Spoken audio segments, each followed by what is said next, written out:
کہ آپ صلی اللہ علیہ وسلم ان دنوں میں، ان راتوں میں کیا کرتے ہوں گے؟ آئسولیشن، تنہائی ہے. تنہائی آپ کو عزیز ہو گئی تھی، اس لیے کہ ایک بڑی تبدیلی آنے والی تھی جس کے بارے میں خود آپ صلی اللہ علیہ وسلم بھی نہیں جانتے تھے. ایک بڑی تبدیلی سے پہلے اللہ کے رسول صلی اللہ علیہ وسلم آئسولیٹڈ ہیں، سب سے کٹ کر غور و فکر میں مصروف ہیں. کیا آپ نے سوچا کبھی کہ سیلف آئسولیشن کے لیے اللہ کے رسول صلی اللہ علیہ وسلم کو کس نے مجبور کیا؟ انہیں کسی قسم کا خوف تو نہیں تھا، انہیں کسی حکومت نے بھی مجبور نہیں کیا تھا، لیکن طویل آئسولیشن کا دور تھا. ان کے پاس کوئی موبائل نہیں تھا، کسی دوست سے، کسی رشتہ دار سے رابطہ نہیں تھا. آخر اللہ کے رسول صلی اللہ علیہ وسلم وہاں کیوں گئے تھے؟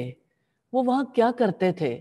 سیدہ عائشہ صدیقہ رضی اللہ تعالی عنہا سے روایت ہے کہ اللہ کے رسول صلی اللہ علیہ وسلم پر وحی کا ابتدائی دور اچھے سچے خوابوں سے شروع ہوا.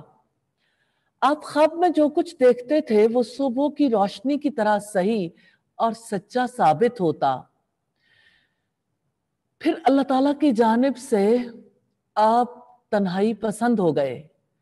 وَكَانَ يَخْلُو بِغَارِ حِرَا، آپ صلی اللہ علیہ وسلم نے غار حرا میں خلوت نشینی اختیار فرمائی. آپ غار حرا میں کیا کرتے تھے؟ کئی دن، کئی راتیں مسلسل عبادت، ذکر الہی میں، غور و فکر میں مصروف رہتے تھے. آپ صلی اللہ علیہ وسلم کی عبادت کے لیے جو لفظ بخاری کی 3 نمبر روایت میں استعمال ہوا ہے وہ تحنس ہے، دور جاہلیت کی اصطلاح ہے. اس دور میں عبادت کا ایک خاص طریقہ کار دنیا سے الگ ہو کر تنہائی اختیار کر کے اللہ تعالیٰ کی یاد میں وقت بتایا جائے، بسر کیا جائے. وحی کی آمد سے پہلے آپ نے غور و فکر کرتے ہوئے یہ وقت ایسے ہی گزارا تھا. آپ کا گھر آنے کو جی نہ چاہتا، توشہ لے کے چلے جاتے. زادے راہ میں کیا ہوتا تھا؟ کھجوریں، ستو، پانی. جب ختم ہو جاتا واپس آ جاتے. کبھی سیدہ خدیجہ بھی آپ تک ستو، پانی، کھجور وغیرہ پہنچا دیتی تھی. کیا چیز تھی جس نے گھر سے نکالا؟ ارد گرد کے ماحول میں ایسی تبدیلیاں تھیں، لوگوں کا اخلاق، لوگوں کے حالات، معاملات ایسے تھے جس کی وجہ سے آپ صلی اللہ علیہ وسلم کے لیے ممکن نہیں تھا کہ آپ ان حالات کی اصلاح کر سکتے. آپ کے لیے یہ بھی ممکن نہیں تھا کہ ایسے حالات میں آپ سکون کے ساتھ اپنے بیوی بچوں کے ساتھ رہ سکتے. لہذا آپ نے خلوت نشینی اختیار کی. پھر آپ کے پاس غار حرا میں اللہ تعالیٰ کی طرف سے سیدنا جبریل علیہ السلام آئے. انہوں نے آپ کو پکڑ کر سینے سے لگایا، بھینچا اور کہا اقرا. پھر چھوڑ دیا، پھر سینے سے لگا کر بھینچا، پھر کہا اقرا. آپ نے جواب دیا ما انا بقارئ، کہ میں تو پڑھنے والا نہیں ہوں. 3 بار اسی طرح سے ہوا. پھر جب سیدنا جبریل علیہ السلام نے کہا اقرا بسم ربک الذی خلق، پڑھو اپنے رب کے نام سے جس نے پیدا کیا. 5 آیات تھیں، آگے آگے سیدنا جبریل علیہ السلام نے دہرائیں اور پیچھے پیچھے آپ صلی اللہ علیہ وسلم نے. یہ رمضان کا مہینہ تھا اور نزول قرآن کا آغاز۔ آج ہم انہی یادوں کو دہرانے جا رہے ہیں۔ آج وہی مہینہ ہمارے قریب ہے اور ہم نے دیکھنا یہ ہے کہ ہم اس مہینے کا استقبال کیسے کریں۔ اللہ تعالیٰ کی طرف سے حالات ایسے پیدا ہو گئے جس میں ہم اللہ تعالیٰ کے ذکر میں، اس کائنات پر غور و فکر میں، اللہ تعالیٰ کی کتاب کا علم حاصل کرنے میں، محمد صلی اللہ علیہ وسلم کی تعلیمات، آپ کی احادیث، آپ کی سیرت کو جاننے میں وقت لگا سکتے ہیں۔ الحمدللہ رب العالمین کہ اللہ تعالیٰ نے ہمیں ایسا موقع دیا، اور یقین کیجئے بے سبب نہیں ہے۔ حالات بدلنے والے ہیں۔ کوئی بڑی تبدیلی اس پورے گلوب پہ آنے والی ہے۔ وہ تبدیلی کیا ہوگی، کب آئے گی، کیسے آئے گی، بہت سی پیشین گوئیاں موجود ہیں، لیکن ہم یہ جانتے ہیں اپنے اپنے وقت پر سب کچھ ہوتا چلا جائے گا، اور ہمیں یہ دیکھنا ہے کہ اس دوران ہم نے کیا کرنا ہے۔ ہمیں اللہ تعالیٰ نے گھروں تک محدود کر دیا۔ ہم اپنی فیملی کے ساتھ آئسولیشن کا پیریڈ گزار رہے ہیں۔ تو ان دنوں میں کس قدر اپنی ذات کی طرف، اپنے گھر والوں کی طرف، اپنے رشتوں تعلقات کی طرف توجہ دے سکتے ہیں۔ وہ سارے کام جو بھاگتی دوڑتی زندگی میں ممکن نہیں تھے، ان کاموں کا کرنا کس قدر عمدہ طریقے سے ممکن ہو سکتا ہے۔ سب سے پہلی بات جو میں چاہتی ہوں کہ آپ اس موقع پر ضرور سامنے رکھیں، وہ یہ کہ ہم نے رمضان کو اسی طرح گزارنا ہے جیسے اللہ کے رسول صلی اللہ علیہ وسلم نے گزارا۔ اور کیا آپ جانتے ہیں کہ اس بار ہم کیسا رمضان گزارنے جا رہے ہیں؟ یہ رمضان بالکل اسی طرح کا ہے جیسے نزول قرآن والا رمضان تھا۔ جب وحی کے نزول کا آغاز ہوا، اس وقت آپ بھی غار حرا میں تھے، آئسولیشن میں۔ تو یہ آئسولیشن اپنے حق میں برا خیال نہ کریں، اس کو اپنے حق میں خیر خیال کریں اور اس سے فائدہ اٹھانے کی کوشش کریں۔ آپ ارادہ کریں گے، اللہ تعالیٰ سے دعا کریں گے، تو اللہ تعالیٰ کی طرف سے رحمت ہو جائے گی، انشاءاللہ تعالی آسانیاں ہو جائیں گی۔ اللہ تعالیٰ سے یہ دعا کر لیں، برکت والا رمضان نصیب فرمائے، اور ایسا رمضان جس میں ہم اللہ کے حبیب محمد صلی اللہ علیہ وسلم کی سنتوں پر عمل پیرا ہو سکیں۔ تو ہم ضرور دیکھیں گے کہ آپ صلی اللہ علیہ وسلم کے رمضان کے شب و روز کیسے تھے، آئسولیشن میں بھی اور بعد کے ادوار میں بھی۔